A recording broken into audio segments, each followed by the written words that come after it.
So I think I'm on. Is that okay?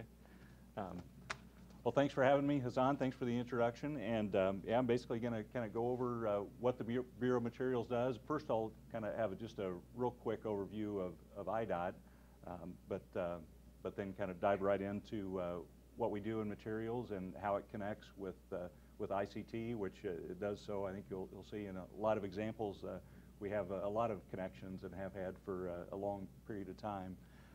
So IDOT as a whole, we've got over 16,000 miles of pavement, over 8,100 bridges in Illinois are on IDOT's system, or interstates, state routes, U.S. routes.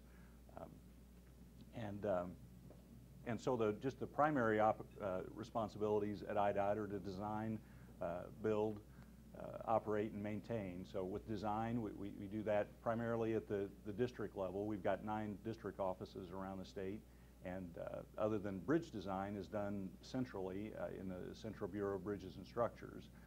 But the districts kind of coordinate the design of projects. They use a lot of consultants to supplement internal staff for that. And then for construction, those design plans are put into contracts and advertised for bid. And so we've got engineers and technicians in construction that oversee those projects.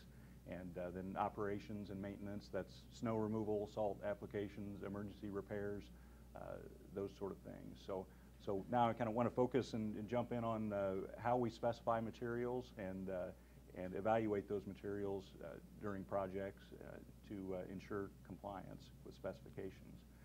So we're located at the Central Bureau of Materials in Springfield. As I mentioned, there are 9 district offices. Each of those districts have labs, and then some of those have satellite labs as well. So we coordinate the overall program, but as you see, I'll kind of mention a lot of examples of where the districts do some part of the testing, and then kind of describe what type of testing is done in our central office. So not a fancy building, but I'll kind of walk you through it and show some pictures in the lab. It's built in 1934, so we've got some challenges there, but a lot of good equipment and definitely a lot of good people to run our program. So we've got a staff of 72 engineers, chemists, geologists, technicians, managers, and support facility support staff as well. So we've got 10 different materials testing laboratories, and I'll kind of walk you through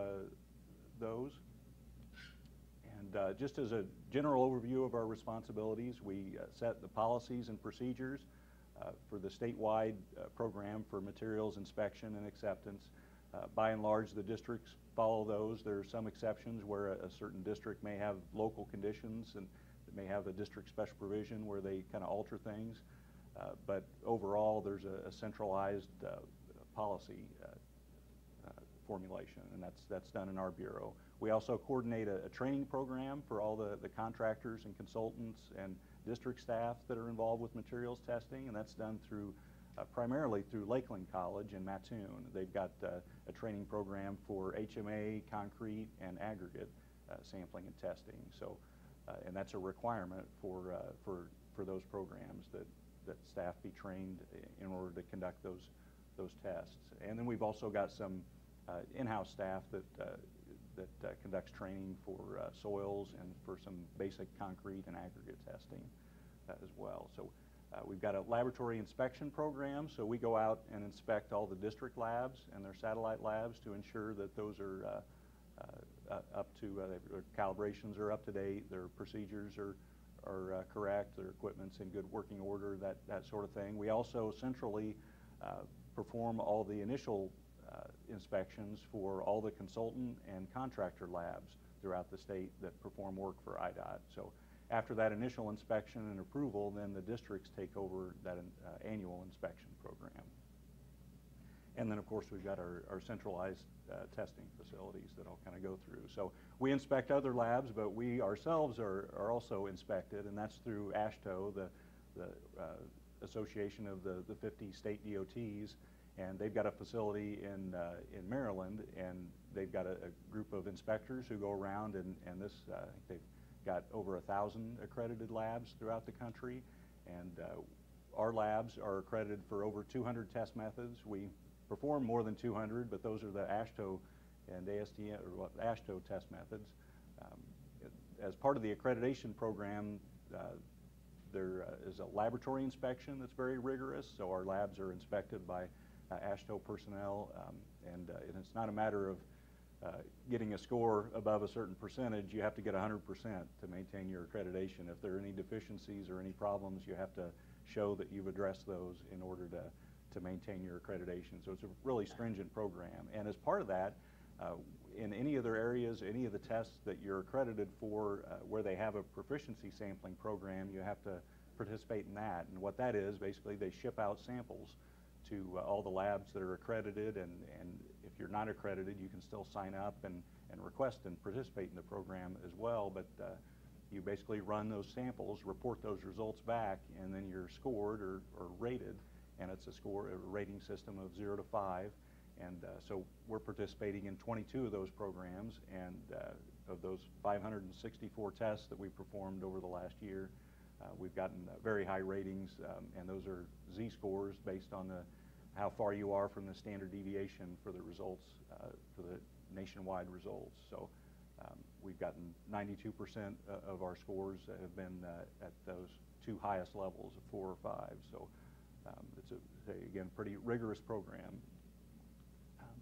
So I'll kind of walk through the different materials areas. I'll kind of start with the aggregate lab, and in that area are geologists and technicians. Now for aggregate testing, normally you think of gradation or the sizing of the material as being kind of the critical component, and that testing is done at the district level and also the producer level. The producers run quality control samples, and then the districts do the quality assurance.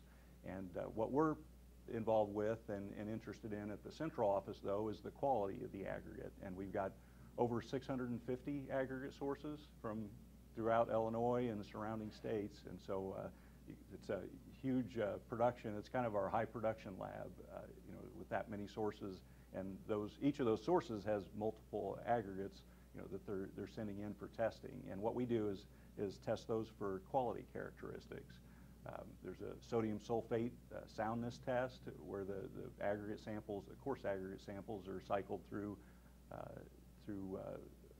5 different cycles of sodium sulfate and dried back out, and then you basically quantify the amount of breakdown in the aggregate and classify it as according to a certain quality, and then that helps us determine what that aggregate can be used for, or whether it can even be used at all.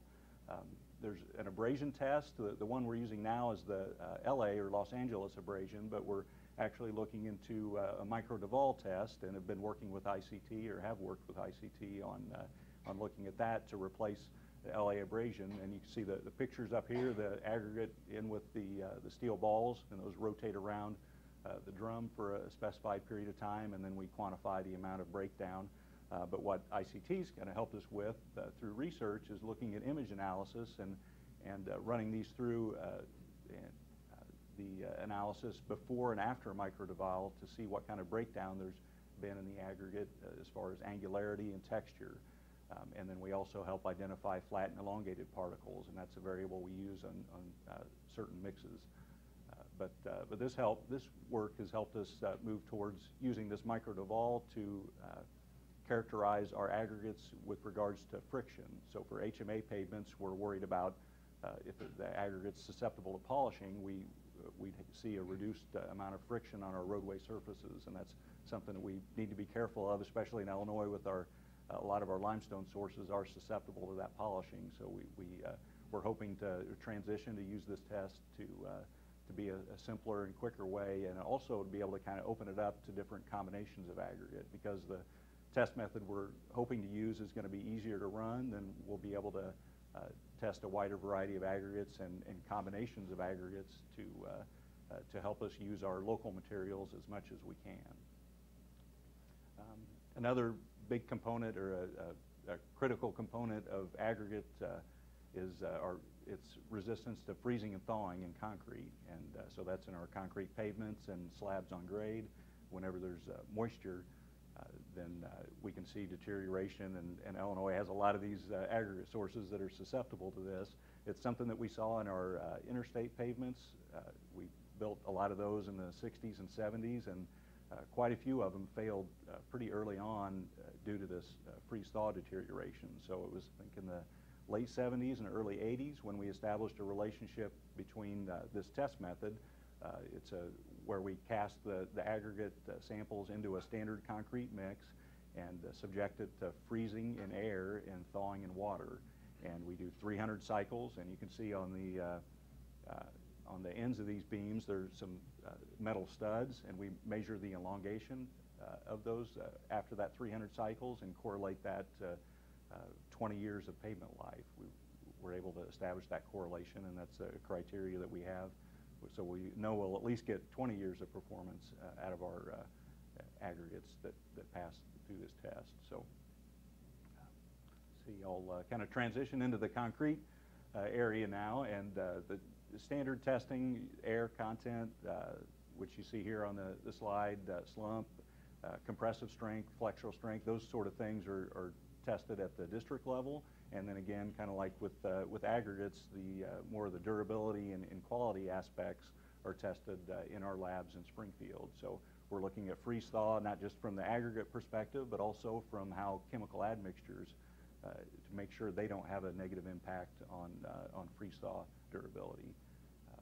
We also look at salt scaling. There are concrete sealers that are used on our bridges, and we want to make sure that they're not susceptible to deterioration from salt applications. And then we're also looking at permeability. We looked at a rapid chloride permeability test years ago. That didn't really pan out well for us. A few states use that, specify that, but now we're starting to look at a surface resistivity test for concrete permeability, and we're hoping to incorporate that because really compressive strength, flexural strength, they don't really give you a good indication of concrete durability, whereas we think we can find some additional tests that can give us a better indication of that. So one area that we're working with ICT on and are actually starting our third phase of the research is looking at trying to reduce the amount of cracking in our bridge deck concrete. And so here you see a placement of a concrete bridge deck. It's about 8 inches thick typically in Illinois. It's got 2 layers of reinforcing steel. This deck is, now we use epoxy coated steel, so that helps delay corrosion. But what we end up seeing in our bridge decks, because of the restraint conditions, all that reinforcement, the decks are designed composite with the beams. So in order to reduce the size of the beams for economic reasons. So there's a lot of restraint in that concrete. We know concrete shrinks, and when it's restrained, it cracks. And so this is just a finished deck surface, and then you can see what it might look like after 25 or 30 years with all the salt working its way down to the steel, causing corrosion and then spalling. And this deck has been had hydro demolition equipment over it to remove the weak concrete. So what you're seeing is kind of what's remaining, which isn't a whole lot. They removed that top probably 2 1/4 inches of concrete that was weakened because of that corrosion. So we're trying to extend the life of our bridges, and the epoxy coating will help a little bit. This deck obviously was built before we moved to epoxy coating, but we still see a lot of cracks in our concrete bridge decks, and what we're working with ICT on is research in some different options that we have to modify our concrete. Type K cement is an expansive cement that we can use to counteract that drying shrinkage. And then also we're looking at a group of shrinkage reducing admixtures that can help reduce the shrinkage in the concrete as well. So we're hoping to extend the life of our bridge decks, and with over 8,000 bridges, we can save a lot of money by just extending those decks, the life of those decks, even by a few years. So I'll jump into our cement and finely divided minerals lab that's testing fly ash, ground granulated blast furnace slag, microsilica, and all the cement testing and those finely divided minerals that's all done at the central office level. The districts don't do any of that testing. We do the strength testing, fineness, set time, There's an autoclave expansion test that we run to kind of screen cement sources from a deleterious long-term reaction that can occur. And then alkali silica reaction, that's something that the University of Illinois kind of predated ICT. It was Professor Struble, who I'm not sure if she's still on faculty here, emeritus. But she helped us. We found some cases of ASR, and that's the reaction of the alkalis in the cement with the silica in the aggregate. And in Illinois, it's more with the sand size material. Natural sands can have silica.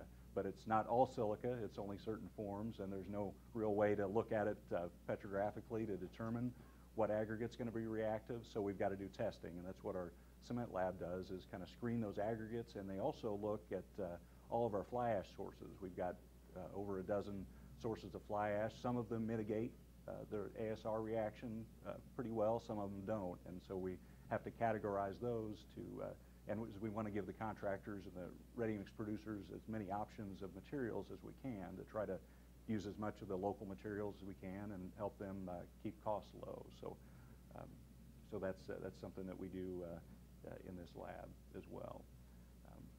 And we've got 3 different chemistry labs.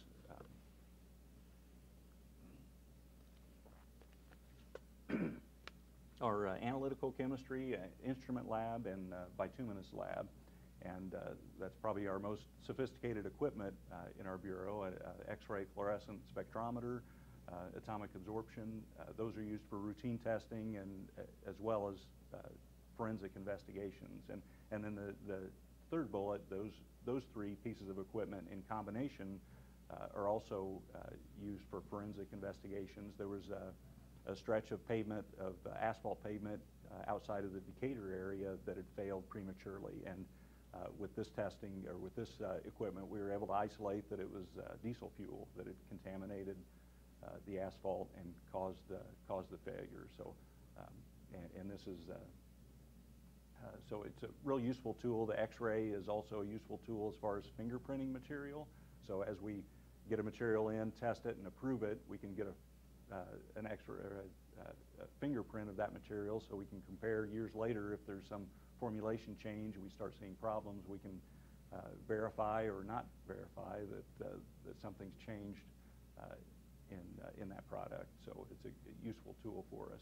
And then the bituminous chemistry lab is focused mostly on liquid asphalt testing, although there are other materials they'll test there too. But and that's where similar to cement, that's where all the liquid asphalt testing is done at the central office level in our labs, and we do the super pave performance grade testing. So got a few pictures of that. I always like the glowing red.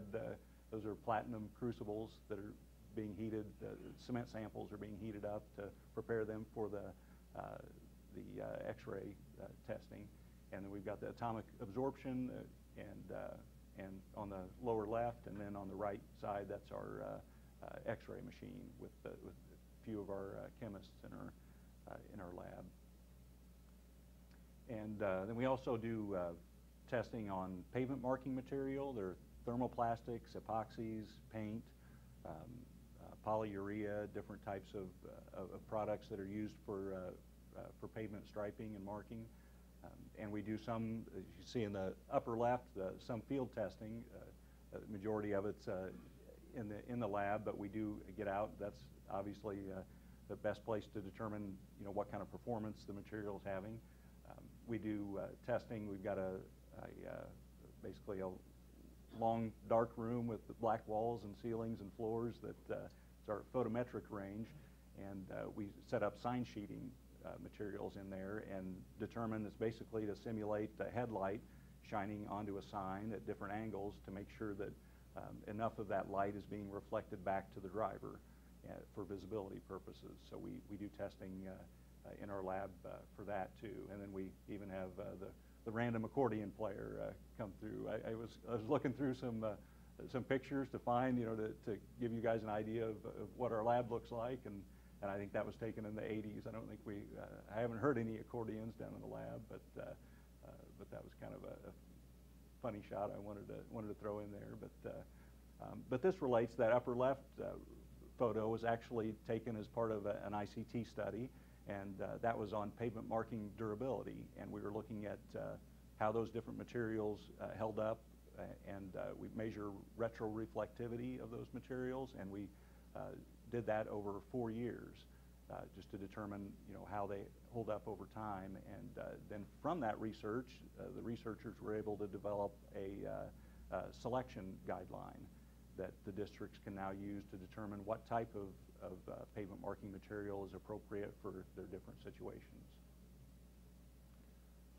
So this is the shot from our bituminous chemistry lab. So this is our PG binder type testing. So the upper left is our bending beam rheometer, 2 of those setups, and then we've got a dynamic shear rheometer in the lower right, and we also have for sample preparation, we've got the rolling thin film oven, a couple of those in the upper right picture, and that simulates the plant aging of the material, what the asphalt is subjected to running through a production plant. And then in the lower left, that's our pressure aging vessel, and 20 hours through that used to be simulating, we thought it was simulating long-term pavement life, and now I think more recently we found that it really only simulates maybe 3 to 5 years of pavement life. So there's work being done in that area at the national level, but then we're also kind of taking the initiative and working with ICT when we're starting a phase 2 of a study, and Hassan and BK Sharma are getting ready to start off to help us develop a protocol because as we're finding, as liquid asphalt suppliers are proposing different materials, different additives and modifiers that they'd like to use, softening agents to help them meet our specifications and adjust their materials to the level that we're looking for. They're wanting to use vegetable-based or bio-based oils to mix in with the liquid asphalt, and we don't really understand what kind of impact they have. Actually, we do understand a few of them, and we have found one type of modifier that had been proposed. It was reclaimed engine oil bottoms, or REOB, and there was a special project that ICT conducted for us, and looking at, and it looks fine when you first test it, when it's before it's aged, but after aging, what we found, or what the researchers found, was that there's a significant amount of damage it accelerates the aging process, I guess would be the way to kind of describe it. So we know there's that potential with those modifiers, and we want to make sure that we have a test method that characterizes that, so that protects us from seeing shorter performance, I guess, in the field.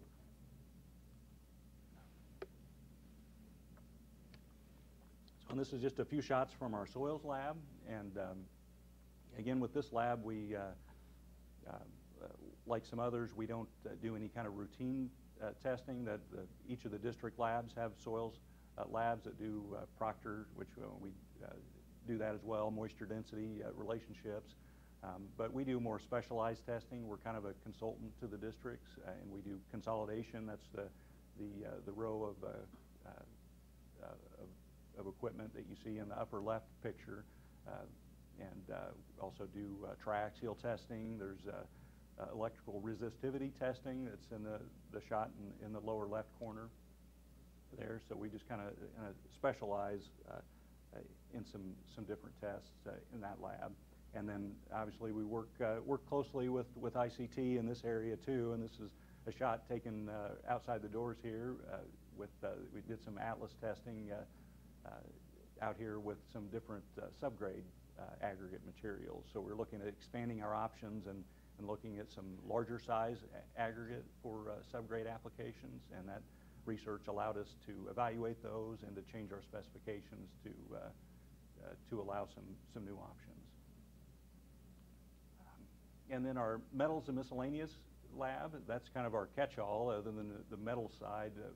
Any type of material that we test that doesn't fit in the other labs goes here. But we test some pretty substantial pieces of, and you see a couple pictures here of couplers that are used to connect reinforcing steel bars, and we've got a 600,000-pound tensile machine that will test those. And when those break, the whole building, folks on the second floor feel the shake from that.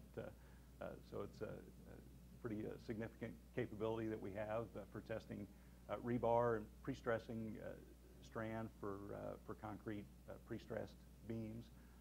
We test couplers, bolts, nuts, washers, tubing, conduit, guardrail components, bridge bearing pads, geotextile fabric, plastic pipe, wall drains, and epoxy, and the list goes on. They've got kind of a wall where they've, and I tried to take a picture of it, but it's too wide of a shot. It would have taken 3 or 4 slides to kind of show you just all the wide variety of material that they test. But we've got a CNC milling machine in our machine shop next to the metals lab, and that helps us prepare the samples for impact testing or for dog bone specimens for tensile testing. So, and then we test all sorts of sizes of plastic pipe for drainage applications.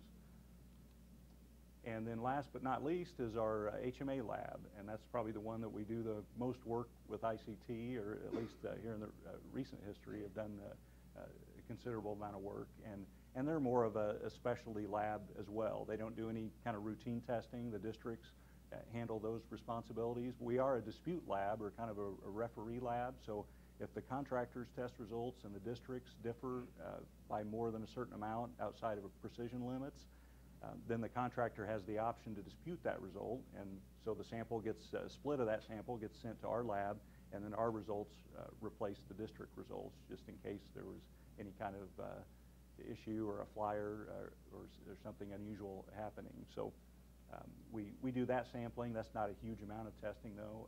We do uniformity studies, and that helps us all kind of, and I'll explain that in a little more detail, but that helps us all compare our results throughout the state. And then any kind of special investigations or forensic investigations, or we tend to offer those kind of services or help to the districts as things come up on projects. So with our uniformity studies, that's our lab at the Central Bureau of Materials, and also all the district labs, and then we have a kind of a select group of contractors and consultants. In some of the programs, we open it up to anybody, and others we have to, the mixed volumetrics, that's a huge number of labs, and we do have to limit the number of labs that we include in that. But that's, we compare results, send samples out to all these labs, and similar to that proficiency sampling program I talked about earlier that AASHTO does, we do that on the state level, and compare results with 43 different gyratory compactors and 37 different ignition ovens around the state. We also have started out since 2012, started doing a Hamburg wheel. That's our rutting test, and we have 27 devices that we have uniformity studies on for Hamburg wheel. And then the Illinois Flexibility Index test that was developed here at ICT, we've started uniformity studies with that as well. All of our districts have machines now, and a number of contractors and consultants do.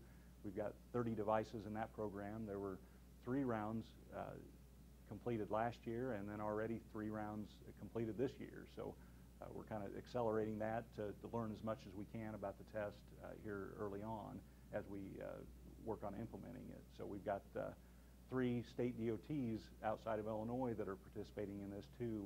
Wisconsin, Indiana, and let's see, Missouri are all participating in this uniformity study with us.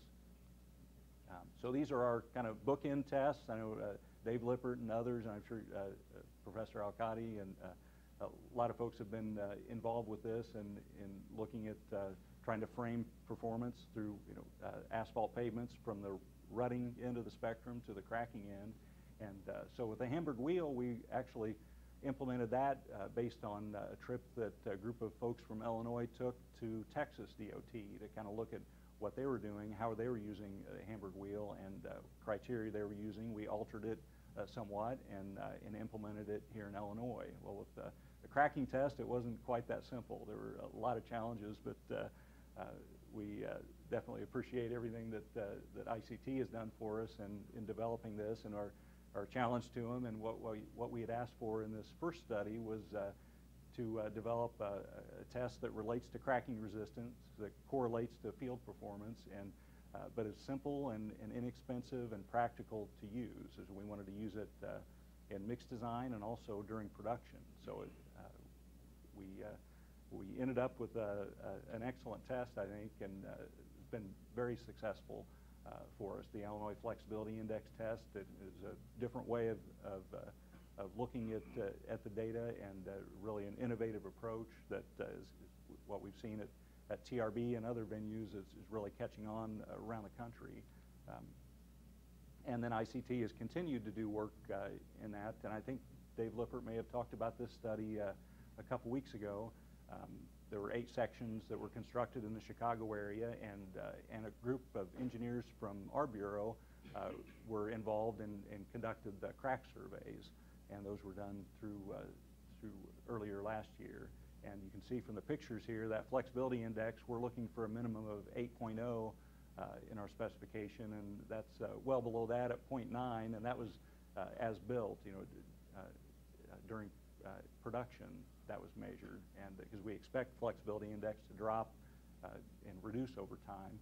And so you can see with this pavement at 4 years old, significant level of cracking in what we consider as severe and premature. That's definitely not what we're looking for. So this study really helped us correlate strongly between flexibility index and transverse cracking.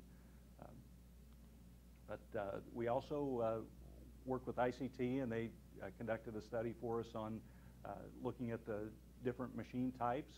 There are a number of different options out there as far as running the flexibility index test, and we wanted to make sure that there wasn't any difference between those results and those different configurations, and that's what the study found. There was no statistically significant difference between those, so that gave us additional confidence in moving forward. So we've done a significant amount of testing with iFit at the DOT level. We've got a machine in our central lab, of course, and then the 9 district labs. We've got results now from over 600 different mixes throughout the state, and we've presented those results and shared those with industry to let them know, and they can kind of establish relationships between different variables to determine, what they would need to do to be able to meet the criteria. And we've done work with the districts to have pilot projects constructed across the state, at least one in each district, and had that Hamburg wheel and iFit requirement on those, and we've been coring those and conducting distress surveys every year. We're going to do that at least for 5 years to continue to track performance. And then we're moving forward with implementation with quite a few more projects last year, more this year, and then we'll be requiring it on all interstates next year, and then on all projects in 2020. So that's really been a great example of how we can work together and how the department can benefit and industry can benefit from the research program. But so obviously we collaborate very closely with ICT on research. We also work at the national level in a number of other areas as well with AASHTO, that's our state DOT group. There's a committee on materials and pavements, and that's who oversees the materials book, the book of, I think there are over 600 different standards, test methods, specifications. Those are all maintained through that group, and several of us at Bureau of Materials are involved with those. There are subcommittees. There are 20 different subcommittees that oversee all those different test methods and specifications. We also get involved with TRB and are on committees there, and ASTM, NCHRP panels. I know our state soils engineer is the chair of an NCHRP panel right now, and a member of a couple more. So we try to stay involved at that level to make sure we know what's going on at the national level. It definitely helps us out in determining, setting policy in Illinois. We try to learn from others as much as we can.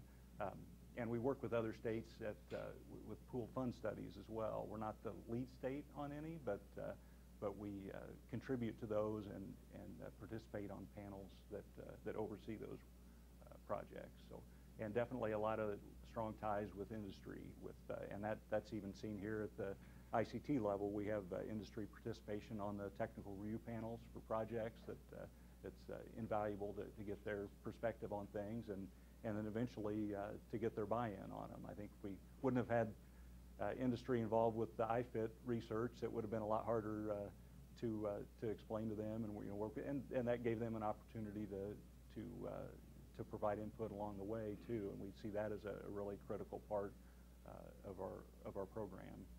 And of course, with the Federal Highway Administration, they help us with peer exchanges. They funded the trip to Texas DOT when we went and talked to them about Hamburg Wheel, and they've also helped us out with training, offering training classes, and also we collaborated with them on research, the REOB research they were very interested in. Their Turner Fairbank Highway Research Center was doing some work, and we were actually, I think, a little bit ahead of them in some areas. So they were real interested in what we and what the ICT was doing with REOB. So, and I think I've talked myself out about there. Hopefully, I'm not too far off on time, but I wanted to mention too that we do have some entry-level positions, some job openings that are posted out there now.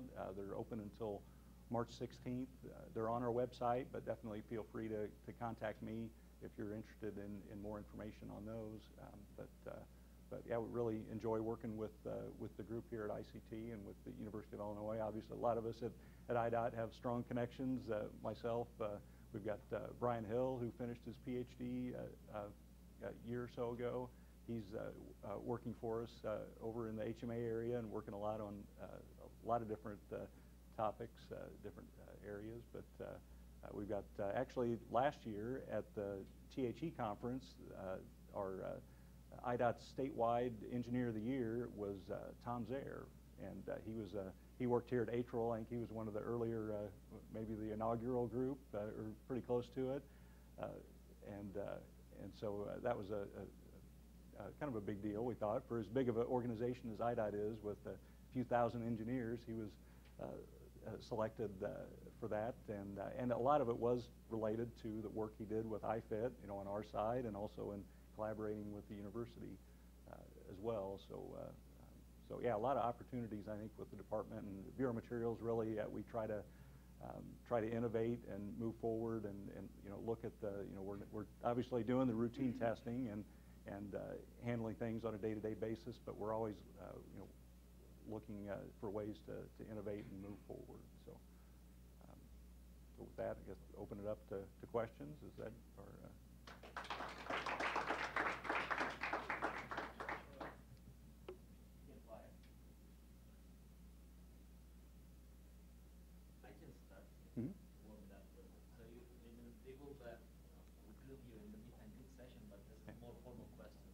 Oh, okay. I'm sure everybody's in the back of their mind this question, but I will just be brave and ask this question to you, Greg. So why does IDOT never fund a more innovative research? And you always work on management projects from IDOT, they are more practical, right? And always we keep an eye on the short-term implementation. But is there any plans to fund, let's say, more innovative research that will not bring short-term benefit, but will bring a lot more long-term benefits? I think. Yeah, the challenge there would be to see a strong potential for long-term gain, to see where we're heading with it, and that's hard to do with long-term research, I think, but that's kind of been the emphasis. Our research funding comes from FHWA, and their kind of directive to us is to have implementable research that's but definitely long-term research can be implementable. So yeah, I think we tend to be more focused on those here are the problems that we need to fix and how can we fix them, and so we probably do need to be more open-minded to that. That's something I'd be willing to support, the right type of project, I think. Well, it's one of the questions. Huh? What are you thinking about this? Yes. I'm sure that's what I was thinking. I said you should. Questions for Brian? Yep.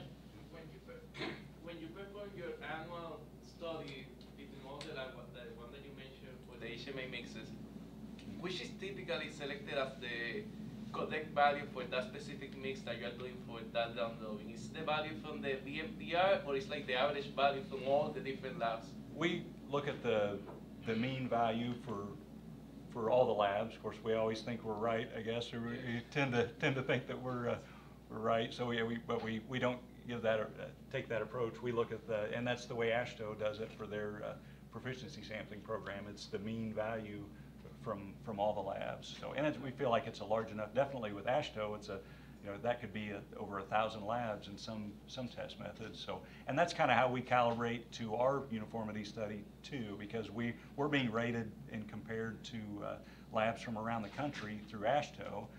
And actually, starting this year, there are a number of contractors, and all of our district labs are going to be participating in the AASHTO program. So they'll all get so that'll actually be a good way to kind of tie everything together, is to see how the labs compare with that whole group nationally, and then also with our smaller group. But yeah, we look at the mean.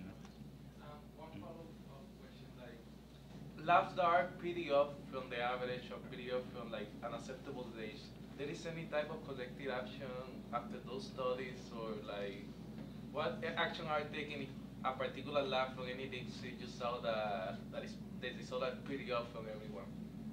So you mean as far as like if there's a lab that's that is way outside of? It's getting values that are off, like there is any type of correction, or like you talk with the management of the lab, or like?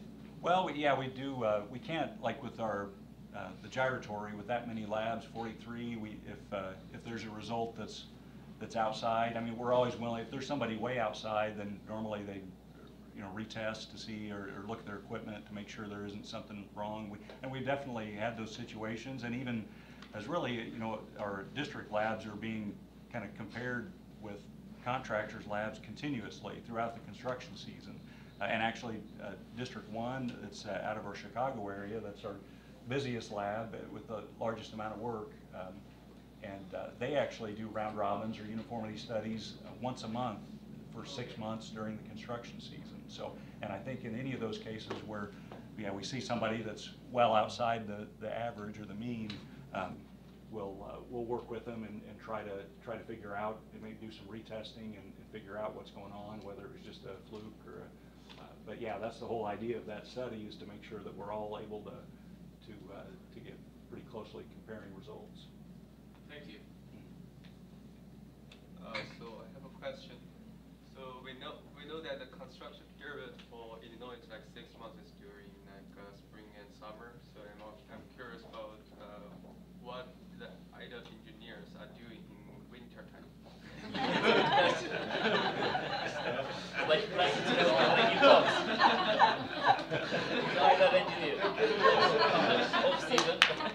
Yeah, mostly just sit around. No, we Accordion, they play accordion. yeah, that was probably, I'm sure that was in the winter months. Almost positive, probably a holiday.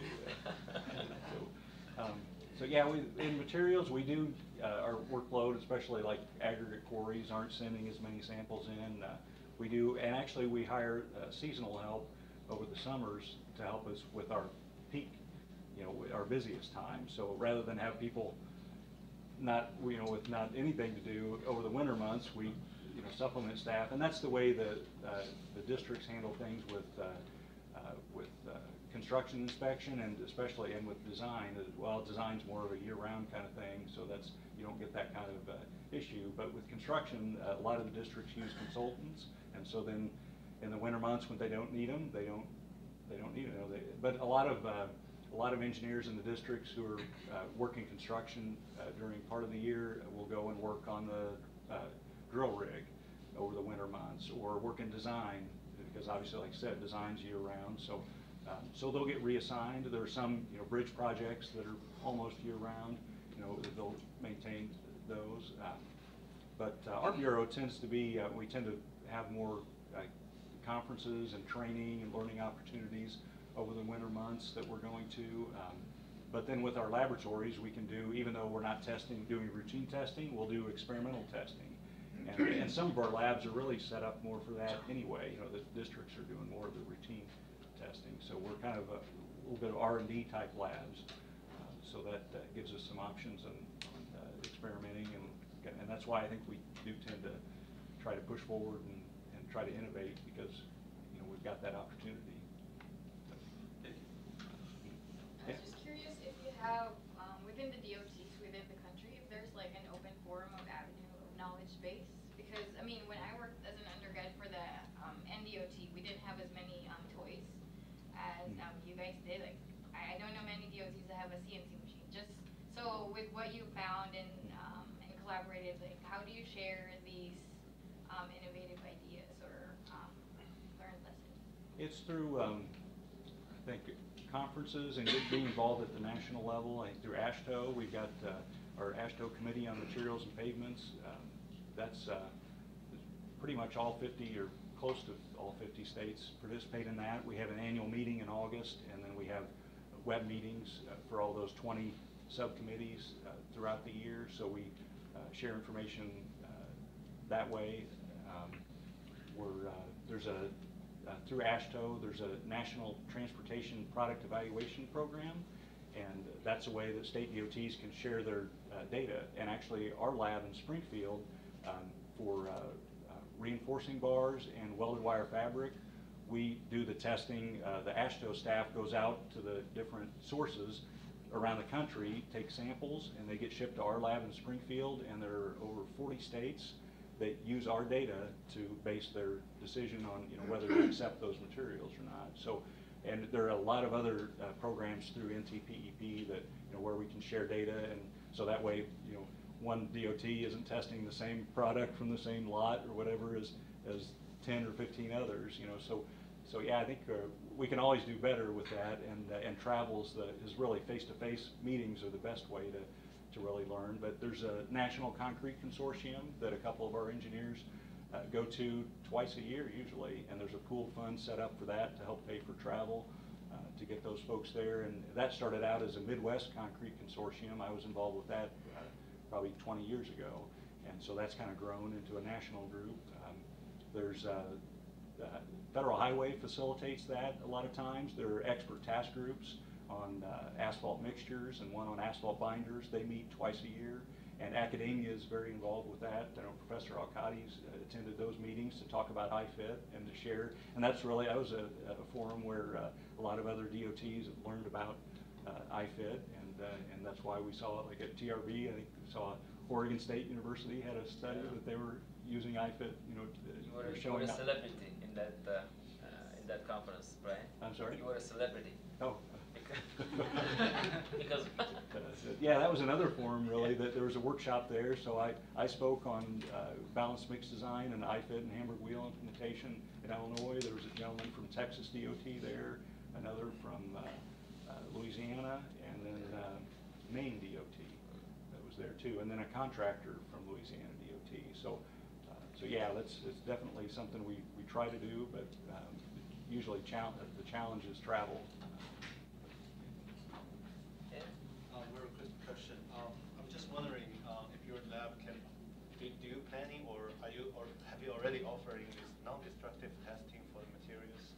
I'm sorry? Non-destructive testing. Non-destructive testing? Yeah, equipment like mechanical waves, electromagnetic waves. Because I mean, this kind of equipment usually they are not cheap, and not all the institutes or academia, these groups can afford to this. So I'm just wondering, are you planning to get this or? There are a couple of NDT methods that we've looked at, and one we're using is for, I'm trying to think, dowel bar inserters in concrete pavement. There's MIRA, I think, is that magnetic imaging and resonance, and that's a piece of equipment that's specifically made for scanning over dowel bar placement. So we looked at I think Missouri DOT was using it a few years ago, and then I can't remember if that was part of an ICT study or not, but that's something that we're using, and so it's a check on when there's a dowel bar inserter to make sure that those dowel bars are aligned in the right position, because if they're not, the joints can lock up and spall and cause damage. So that's a non-destructive way. We don't want to core, to make sure the dowel bars are in the right spot. So that's one thing. We also Professor Popovic led a study and looked at some different options for non-destructive testing for bridge, like for reinforcement placement in structural concrete, and that just finished up, I think, within the last year. I'm trying to think. I don't know that we identified specific things other than more of a forensic tool maybe, or troubleshooting, not something necessarily as a routine. I think it takes a lot of expertise, a lot of interpretation to do that, a lot of training. I know I was involved years ago in concrete with, what was that?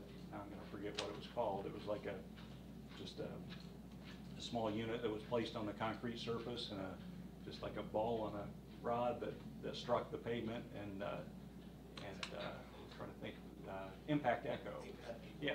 So we looked at that, but again, I think that was just it was really more of a, we could probably train a few people on it, but as far as routine, as we were looking at it like for pavement thickness or different things. So yeah, I think we've been open to that and looked, but we're always looking for new ideas though. So. You have FWD though. I'm sorry? You have FWD. You don't right. use it periodically, but you have it right in that. That's right, yeah, we've got, and actually that's through our Bureau of Research now. We used to be kind of combined, so the pavement technology unit is in with the Bureau of Research now, and they've got FWD and the skid trailer and, for friction properties. So. Last question. That was my question. You answered it that the Bureau of Research took over the pavement design. Yeah, well, pavement design is kind of a, I guess we're kind of a hybrid, and you probably can appreciate this from the work that you're doing in developing the pavement rehab class for the course for us. But yeah, there's a Bureau of Design and Environment, and they kind of somewhat handle pavement design. But then, yeah, I think really the Bureau of Research and the Pavement Technology Unit works, closely with. We've got a kind of an ongoing study here at ICT to look at mechanistic empirical design procedures and update those. All right, let's thank Brian for this presentation.